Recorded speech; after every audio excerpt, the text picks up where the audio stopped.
سيدنا حسن وسيدنا الحمدللہ رب العالمین والصلاة والسلام علی سید الانبیاء والمرسلین اللہم صلی علی سیدنا و مولانا محمد وعلی آلہ واصحابہ وبارک وسلم وصلی علیہ۔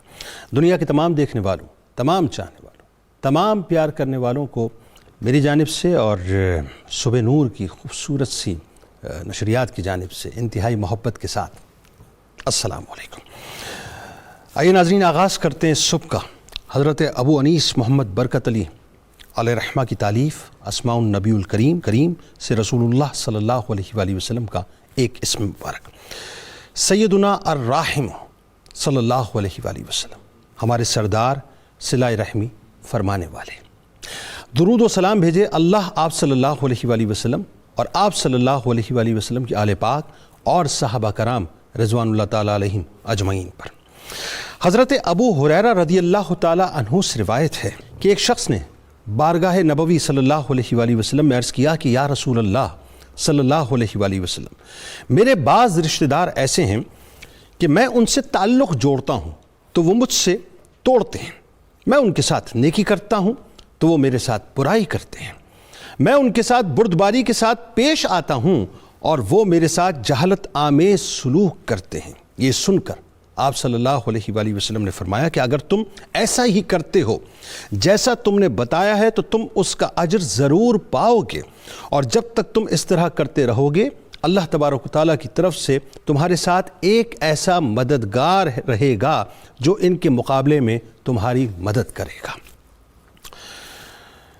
ناظرین کرام، گردشیں لوٹ جاتی ہیں میری بلائیں لے کر، گھر سے جب نکلتا ہوں ماں کی دعائیں لے کر، لبوں پہ اس کے کبھی بد دعا نہیں ہوتی، ایک ماں ہی ہے جو مجھ سے خفا نہیں ہوتی۔ ماں اللہ تعالیٰ کی طرف سے ایک اتنا عظیم اور اتنا خوبصورت تحفہ ہے ناظرین، جس میں اللہ تعالیٰ نے اپنی رحمت، فضل و کرم، برکت، راحت اور عظمت کی آمیزش شامل کر کر عرش سے فرش پر اتارا اور اس کی عظمتوں کو چار چاند لگا دیا ناظرین۔ یعنی ماں کے قدموں تلے اللہ تعالیٰ نے جنت رکھ کر اسے ایک اعلیٰ مقام اور مرتبہ عطا کر دیا، اور ایسا مقام عطا کر دیا ناظرین کہ جس نے اپنی ماں کے تلووں کو بوسہ دیا گویا اس نے جنت کے دروازوں کو بوسہ دیا۔ دنیا کی یعنی دنیا جہاں کی ناظرین ساری چاشنی، ساری خوشبو، ساری ٹھنڈک، ساری محبت، ساری حلاوت، ساری شفقت، ساری امان، ساری عطا، ساری دعا، سارا احسان، ساری قربانی اور سارا درگزر اگر یوں سمجھ لیجئے کہ مجتمع کر کے کسی انسانی وجود میں دنیا میں ڈھال دیا جائے ناظرین، تو اس وجود کا نام کچھ اور نہیں رکھا جائے گا بلکہ ماں ہی رکھا جائے گا۔ روایت میں آتا ہے کہ جب ماں کو اللہ تبارک و تعالیٰ نے بنایا تو فرشتوں کو حکم دیا کہ چاند کی ٹھنڈک، شبنم کے آنسو، بلبل کے نغمے، چکوری کی تڑپ، گلاب کے رنگ، پھولوں کی مہک، کوئل کی کوک، سمندر کی گہرائی، دریاؤں کی روانی، موجوں کا جوش، کہکشاں کی رنگینی، زمین کی چمک، صبح کا نور اور آفتاب کی تمازت کو جمع کیا گیا ناظرین تاکہ ماں کی تخلیق کی جائے۔ جب ماں کو خدا تعالیٰ نے بنا دیا ناظرین تو فرشتوں نے پوچھا کہ اے مالک دو جہاں، تو نے اپنی طرف سے اس میں کیا شامل کیا ہے؟ تو پروردگار نے فرمایا محبت، میں نے محبت شامل کی ہے۔ اور اللہ تعالیٰ نے ناظرین نے جو ساری نعمتیں اور رفتیں ماں کو عطا کی ہیں یہ نبی کریم صلی اللہ علیہ وآلہ وسلم کی والدہ ماجدہ کے طفیل ہی ہیں۔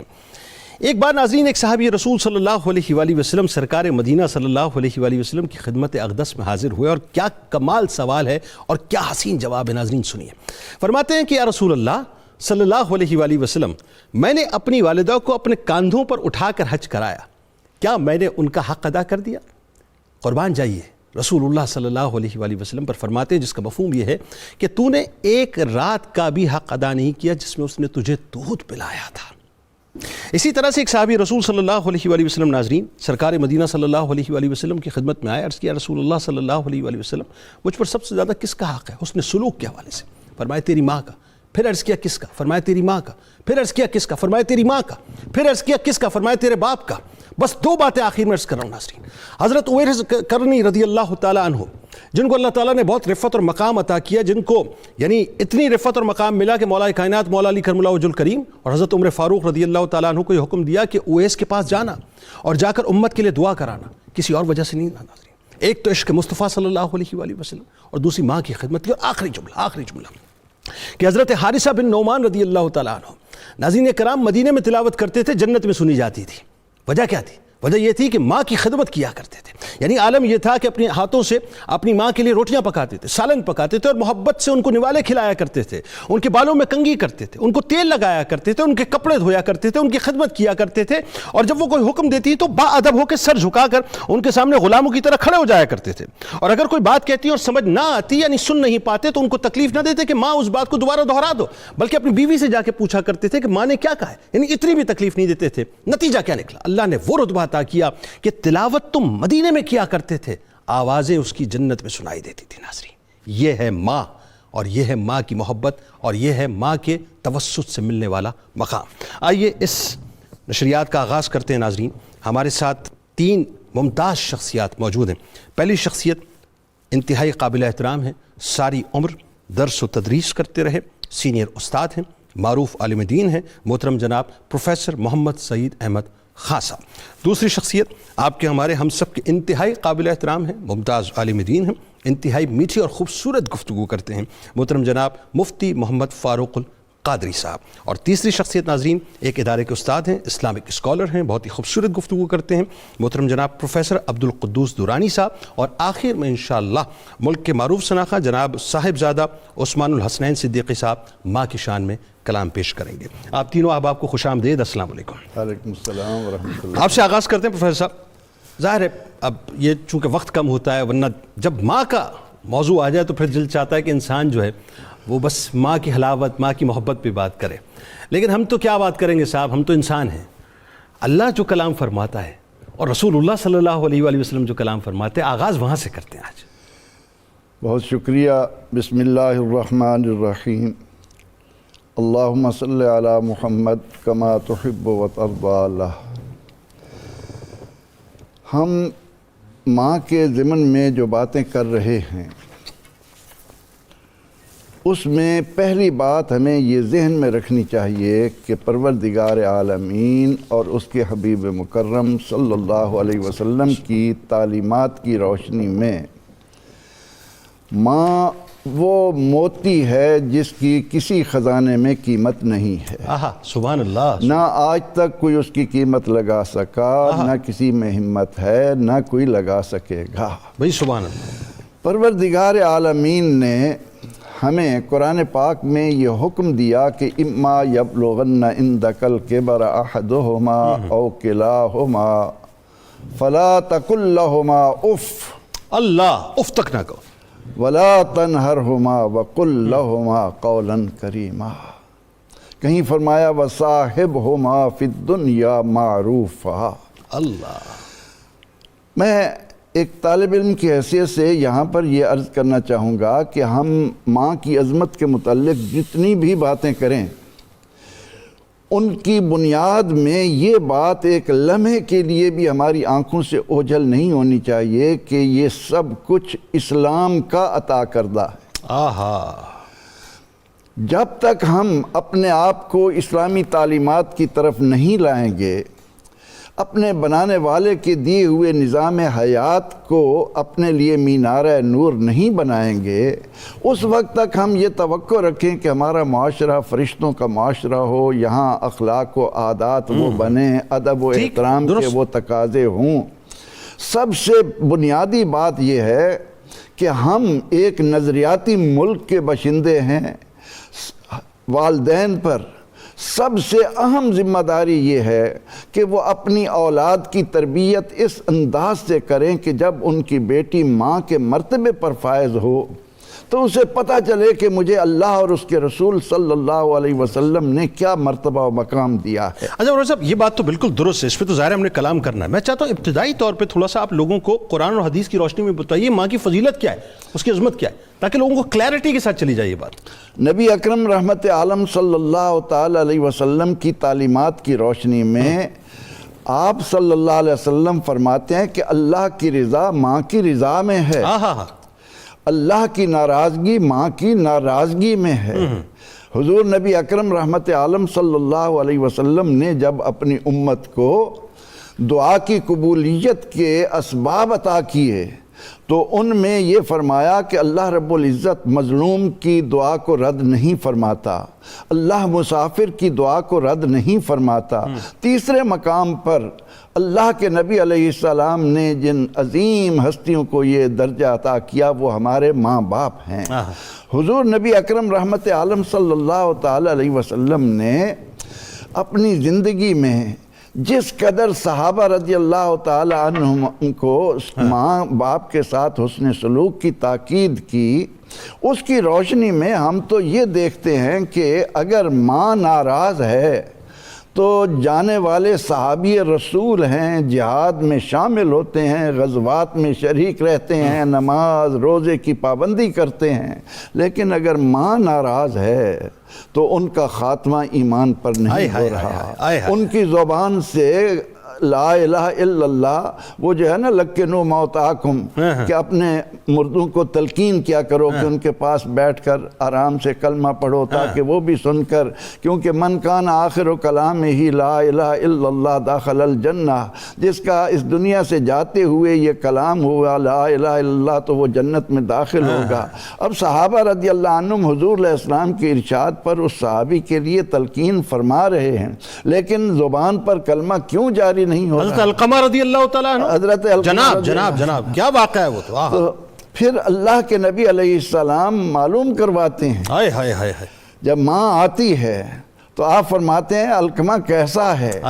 کہتے ہیں یا رسول اللہ آپ کا بڑا فرمانبردار ہے، ساری خوبیاں اس کے اندر موجود ہیں، روزے بھی رکھتا ہے، ساری خوبیاں اس کے اندر موجود۔ فرمایا میں یہ نہیں پوچھ رہا، مجھے یہ بتاؤ کہ اس کا تمہارے ساتھ کیا تعلق؟ جی اب وہ ماں، اللہ اکبر، جس ماں کا ایک ایک لمحہ اولاد کی خاطر تکلیف اٹھانے میں گزرا ہو، جس نے قدم قدم پر اس کے لیے موت کی راہیں دیکھی ہوں، موت کی دروازوں سے گزرتی رہی ہو، اور جس سے بڑھ کر کائنات کے صفحے پر کوئی اخلاص کا پیکر نہ ہو، ماں تو وہ ہے کہ ابھی بیٹا باہر قدم اس کی چانپ کی آواز آتی ہے تو ماں اندر بیٹھ کر لوگوں کو بتا دیتی ہے میرا لخت جگر آ گیا۔ اس کو وہ کانوں کی سماعت سے تھوڑی سنتی ہے، اس کی تو دل کی سماعت سن رہی ہوتی ہے کہ بیٹا وہ بات مکمل کر لیجئے علقمہ رضی اللہ تعالیٰ عنہ، تاکہ پھر مفتی صاحب کی طرف چلتے ہیں۔ تو نبی اکرم رحمت عالم صلی اللہ علیہ وسلم نے اس بات کو مد نظر رکھتے ہوئے کہ کہیں میرا یہ صحابی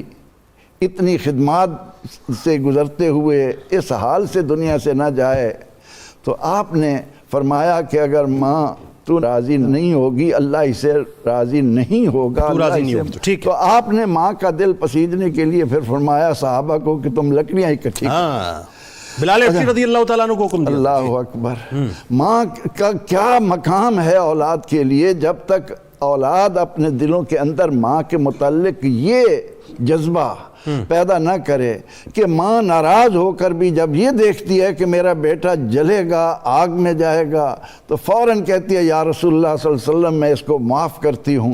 ادھر وہ ماں معاف کرتی ہے، ادھر اللہ کریم اس کے تمام تر مشکلات آسان کر دیتا ہے، وہ کلمہ پڑھتے ہوئے کیا بات ہے۔ اچھا اس میں ایک بات جو بڑی اور کمال آ گئی، میں تو قربان جاؤں سرکار مدینہ صلی اللہ علیہ وآلہ وسلم کی شان، ان کی عظمت، ان کی رحمت پر، میرے سرکار وہاں بھی نہیں رکے مفتی صاحب، یعنی میرے سرکار نے اس کے بعد بلال حبشی رضی اللہ تعالیٰ عنہ کو یہ حکم دیا کہ جا کر دیکھو کہ کہیں اس نے شرم اور حیا کی وجہ سے آنا کہہ دیا اور دل سے معاف نہ کیا ہو، دیکھو کہ علقمہ رضی اللہ تعالیٰ عنہ کی زبان مبارک پہ کلمہ آیا کہ نہیں۔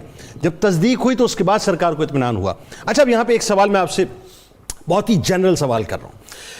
اللہ تعالیٰ نے ماں کے قدموں تلے جنت رکھ دی، اچھا یہ قدم وہ ہیں، میں بہت ہی آسان مثال دے کے کہ اگر یہ قدم میں اس وقت آپ کی طرف کروں خدا نخواستہ تو آپ کہیں گے جنید بھائی باتیں تو بڑی بڑی کرتے ہیں لیکن بے ادب آدمی ہیں، بیٹھنے کا سلیقہ نہیں کہ قدم ہماری طرف کر رہے ہیں، علماء کی طرف یا کسی عام آدمی کی طرف۔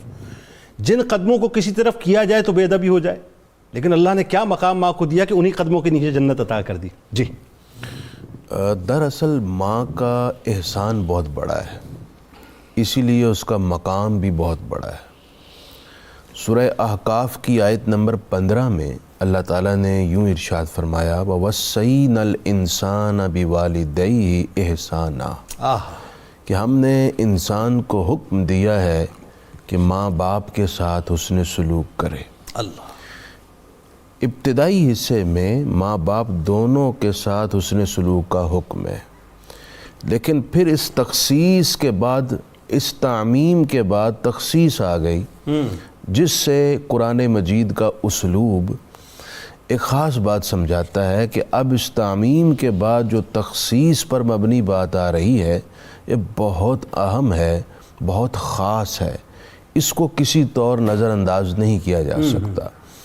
وہ کیا ہے کہ حملتہ امہ کرہا ووضعتہ کرہا، دیکھو تو صحیح، تمہاری ماں نے تمہیں مشقتیں اور تکلیفیں اٹھا کر اپنے شکم میں رکھا، اور پھر تکلیف اور مشقت اٹھا کر تمہیں پیدا کیا۔ اور یہی بات ختم نہیں ہوتی، بلکہ ماں نے پھر ہر لمحے کی ایک سوچ، ایک فکر، ایک خیال، ایک تڑپ اور ایک فیوچر میں بچے کے اسٹیبلش ہونے کے لیے، بچے کا فیوچر اسٹیبلش کرنے کے لیے ہر لمحے کی تکلیف اٹھائی اور اس کی پرورش کی، تاکہ اس کا آنے والا وقت سنور جائے، یہ کامیاب زندگی گزارے، یہ دنیا کا اچھا انسان بنے۔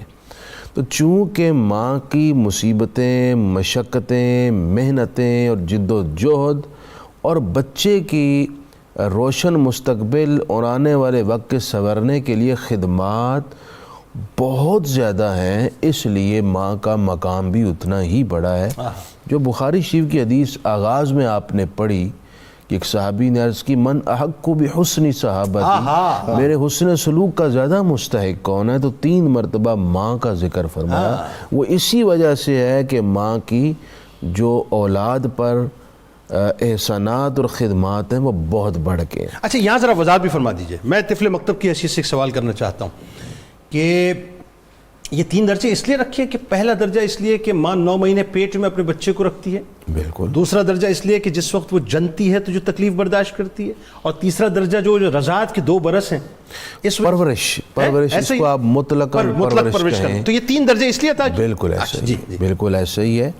اچھا، اب میں جنید بھائی ساتھ یہ بھی عرض کرنا چاہوں گا کہ جیسے آپ نے حدیث کی طرف بات کی طرف اشارہ کیا کہ ماں کے قدموں میں جنت ہے، بالکل ہے، اور اس قدموں میں جنت سے مراد یہ ہے کہ ماں کی خدمت کرو، اور اتنی خدمت کرو کہ تمہارے وہم و خیال میں یہ رہے کہ یہ تو اتنی عظمت والی ہے کہ اس کے قدموں میں تمہاری جنت ہے۔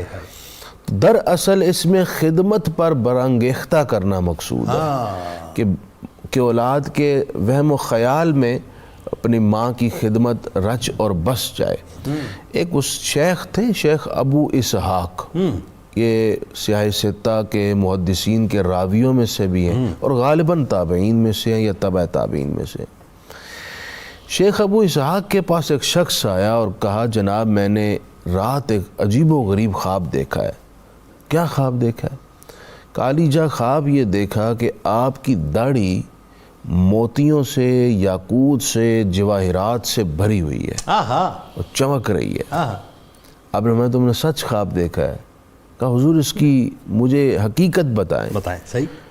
اتنا بڑا شیخ امام ابو اسحاق کہنے لگے، دراصل رات سونے سے پہلے میں نے اپنی داڑھی سے اپنے ماں کے قدموں کو صاف کیا تھا۔ اللہ، جو تو نے خواب دیکھا ہے رب کریم نے اسی کی جزا کو تجھے خواب میں دیکھا، داڑھی سے ماں کے تلووں کو صاف کیا۔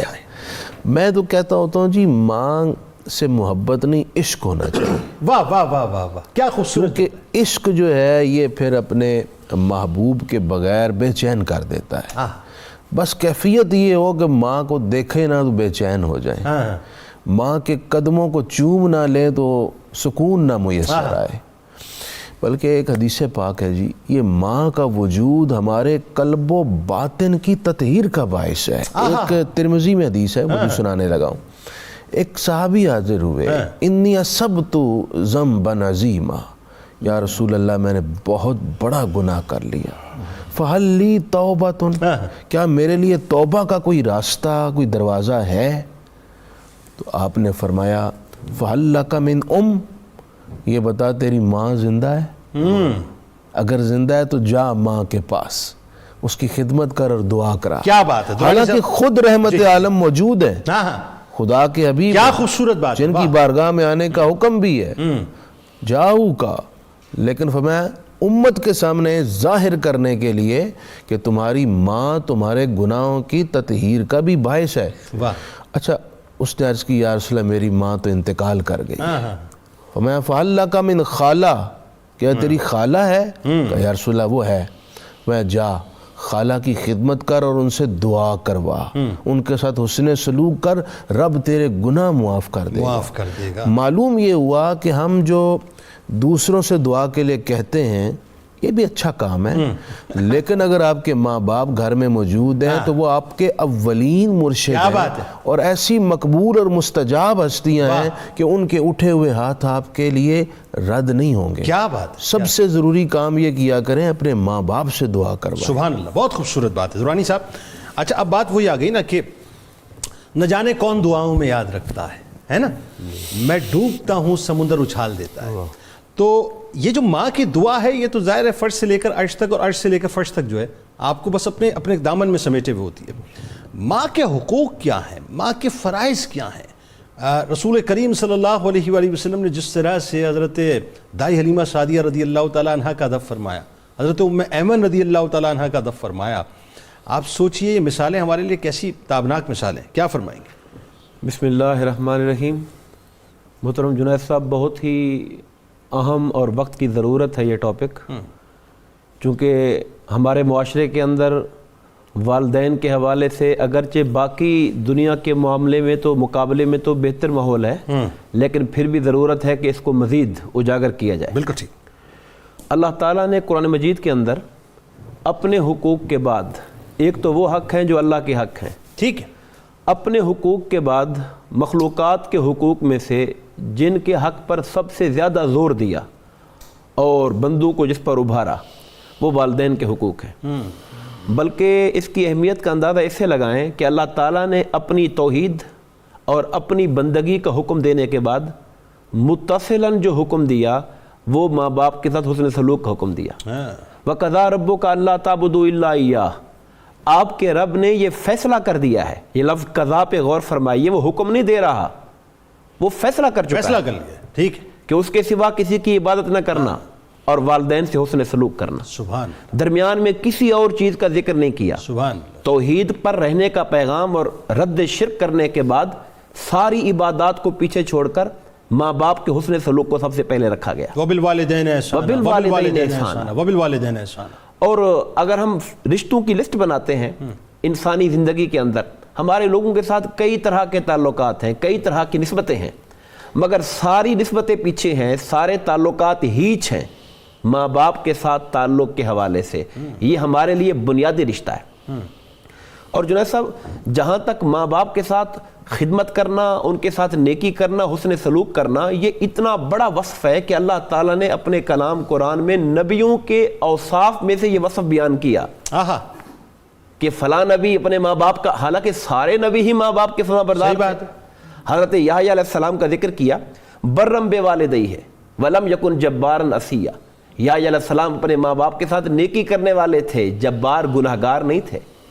حضرت عیسیٰ علیہ السلام کی زبان سے کہلوایا وَبَرًّا بِوَالِدَتِهِ, وہ اپنی والدہ کے ساتھ نیک تھے اور نیکی کرنے والے تھے, اور وہ جبار اور شقی نہیں تھے. حضور نبی کریم علیہ السلام آپ کو اپنی حیات ظاہری کے اندر, چونکہ چھوٹی عمر میں والدہ پردہ فرما گئی تھی, جی ایسا ہی, لیکن جب آپ وہاں سے گزرے تو آپ ان کی قبر پہ جا کر بیٹھے, زیارت کی, آہو بکا کی وہاں پہ جا کر, اور اتنا روئے کہ صحابہ کہتے ہیں کہ ہم سارے رونے لگ گئے اس کے اندر, سرکار کی ماں کے ساتھ جو محبت اور شفقت اور تعلق تھا. یعنی اس سے مراد یہ ہوئی, میں ذرا تھوڑا سا یہاں پہ ذرا لوگوں کو سمجھائیے کہ جو لوگ اپنی والدین کی قبر پہ نہیں جاتے, چونکہ یہاں اسپیسیفیکیشن والدہ کی اس وقت بات مثال میں ہو رہی ہے, تو والدہ کی قبر پہ جانا بھی جو ہے سنت نبی ہے صلی اللہ علیہ وسلم. اور بات یہ ہے کہ والدہ سے پھر جا کے جس طرح سے آپ زندگی میں عرضیاں پیش کرتے تھے, قبر پہ بھی جا کے عرضیاں پیش کریں, قبر پہ جا کے سرکار دو عالم کا گریہ کرنا وہاں بیٹھ کر, اور پھر سرکار کا وہ خواہش کا اظہار کرنا کہ کاش میری ماں زندہ ہوتی, میں نماز شروع کر چکا ہوتا اور میری ماں مجھے آواز دیتی تو میں نماز کو توڑ کر اپنی ماں کی آواز پہ لبیک کہتا. اللہ, یہ تو علماء کرام کا متفقہ اس پر اتفاق ہے کہ نوافل پر ماں باپ کی خدمت کو ترجیح ہے آہا کہ اگر ہم کسی نفل کام کے اندر ہیں، خواہ وہ نفل نماز ہی کیوں نہیں ہے، اگر ماں باپ کی طرف سے بلاوا آ جاتا ہے تو نماز کو چھوڑ دیا جائے گا اور ماں باپ کی خدمت کو ترجیح دی جائے گی۔ یعنی ایک بات یہاں پہ اور وضاحت کر دیجئے، ایک میں چاہتا ہوں کہ وہ ایک تو دائی حلیمہ سعدیہ رضی اللہ تعالیٰ عنہ کا جو ادب ہے اور ام ایمن رضی اللہ تعالیٰ عنہ وہ اسپیسیفک ذرا سے وہ بھی بتائیے، چادر کا بچھا دینا، استقبال کرنا، وہ ذرا۔ بے شک آپ نے خود اشارہ فرما دیا کہ جب مختلف موقعوں پر، بلکہ جب غزوہ حوازن ہوا، بنو سعد قبیلے کے ساتھ معاملات ہوئے اور پھر ان کے لوگ جب وہاں پہ تشریف لائے تو ایک خاتون کو جب آقا نے دیکھا تو میری ماں کہہ کر، میری ماں کہہ کر ان کو آپ نے اپنے قریب کیا، اپنی چادر ان کو بچھا کر دی۔ لوگ حیران ہوئے کہ اس قدر احترام کس لیے، کس کا کیا جا رہا ہے؟ میں یہ میری ماں ہے، انہوں نے مجھے دودھ پلایا تھا۔ تو سرکار دو عالم صلی اللہ علیہ وسلم نے اپنے عمل کے ذریعے، اپنی تعلیمات کے ذریعے اور قرآن مجید کے ذریعے جو پیغام ہمیں دیا ہے وہ ہمیں یہ ذہن نشین کراتا ہے کہ دنیا کے اندر خدا اور اس کے رسول کے حق کے بعد اگر کسی کا مقام ہے تو ماں باپ کا مقام ہے۔ اور جو ایسا ہمیں یہ بات بھی ذہن میں رکھنی چاہیے کہ جیسا کہ قبلہ مفتی صاحب نے اشارہ کیا کہ ماں باپ کا وجود ہمارے لیے گناہوں کی بخشش کا ذریعہ ہے، ہاں بے شک، اور اسی طرح ماں باپ کا وجود اور ان کی خدمت ہمارے لیے تکلیفوں کو دور کرنے کا ذریعہ ہے۔ اللہ بہت بڑی وہ مشہور حدیث پاک ہے کہ جس میں 3 آدمی غار میں جاتے ہیں اور غار کے اندر پھنس جاتے ہیں، اوپر سے سلائڈنگ کے ذریعے پتھر آ جاتا ہے اور وہ دعا کرتے ہیں اور ان میں سے ایک بندہ یہ کہتا ہے کہ باری تعالیٰ میرے بوڑھے ماں باپ ہیں اور میں ان کے لیے روزانہ پہلے ان کی خدمت میں دودھ پیش کرتا ہوں، پھر بچوں کو پلاتا ہوں۔ ایک بار میں لیٹ ہو گیا، میں دیر سے آیا، وہ سو گئے تھے، بچے رو رہے تھے، میرے بچے میرے پاؤں سے لپٹتے رہے مگر میں نے ان کو دودھ نہیں پلایا۔ پیالہ لے کے ماں باپ کے سرانے کھڑا رہا، جگاتا نہیں تھا کہ بے ادبی نہ ہو جائے، اور جب وہ خود اٹھے میں نے پہلے ان کو دودھ پلایا، میرے بچوں کو میں نے بعد میں پلایا۔ اے مالک اگر یہ عمل تجھے پسند ہے تو مصیبت سے مجھے نکال دے۔ اور وہ غار سے جو ہے، غار سے پھر ان کو وہ پتھر ہٹ گیا اور ان کو وہاں سے رہائی مل گئی۔ تو اسی طریقے سے ایک اور پوائنٹ جس کا ذہن میں رکھنا چاہیے، وہ والدین کے حوالے سے انسان پہ امتحان ابتلا اس وقت آتی ہے جب وہ شادی شدہ ہو جاتا ہے۔ اب اس کی محبتوں کے مرکز میں تھوڑی تبدیلی آ جاتی ہے، اب بیوی کے اپنے مطالبات ہو جاتے ہیں۔ اس مرحلے پر بھی اپنی ماں کی جو درست اور جائز اور جو دائرہ شریعت کے اندر رہتے ہوئے بات ہے اس کو ترجیح دینا اور اس کی رائے پر عمل کرنا، یہ بھی تقاضۂ دین ہے۔ ماں کو اذیت پہنچا کر بیوی کو ترجیح دینا یہ انسان کی عاقبت کی تباہی کا ذریعہ ہے۔ سر بات یہ ہے کہ وہ جو علقمہ رضی اللہ تعالیٰ عنہ کی مثال تھی اس کے اندر یہی تو بات تھی نا، لیکن صحابی رسول امت کو بتانے کے لیے جو ہے وہ بات بھی آ گئی، مثال بھی آ گئی۔ ناظرین کرام چلتے ہیں درود پاک کی طرف اور آئیے مل کر سرکار مدینہ صلی اللہ علیہ وآلہ وسلم کی بارگاہ اقدس میں درود پاک کا نذرانہ پیش کرتے ہیں۔ اللهم صل على سيدنا ومولانا محمد وعلى سيدنا علي وسيدتنا فاطمة وسيدتنا زينب وسيدنا حسن وسيدنا حسين وعلى وصحبه وبارك وسلم وبارك اللهم صل على سيدنا ومولانا محمد وعلى سيدنا علي وسيدتنا فاطمة وسيدتنا زينب وسيدنا حسن وسيدنا حسين وعلى آله وصحبه وبارك وسلم وسيدنا حسين وعلى آله وصحبه ناظرین کرام ایک نظم یاد آ گئی منور رانا صاحب کی۔ وہ کہتے ہیں کہ اداس رہنے کو اچھا نہیں بتاتا ہے، کوئی بھی زہر کو میٹھا نہیں بتاتا ہے۔ کل اپنے آپ کو دیکھا تھا ماں کی آنکھوں میں، یہ آئینہ ہمیں بوڑھا نہیں بتاتا ہے۔ اے اندھیرے دیکھ لے منہ تیرا کالا ہو گیا، ماں نے آنکھیں کھول دیں گھر میں اجالا ہو گیا۔ اس طرح میرے گناہوں کو وہ دھو دیتی ہے، ماں بہت غصے میں ہوتی ہے تو رو دیتی ہے۔ بلندیوں کا بڑے سے بڑا نشاں چھوا، اٹھایا گود میں ماں نے تب آسماں چھوا۔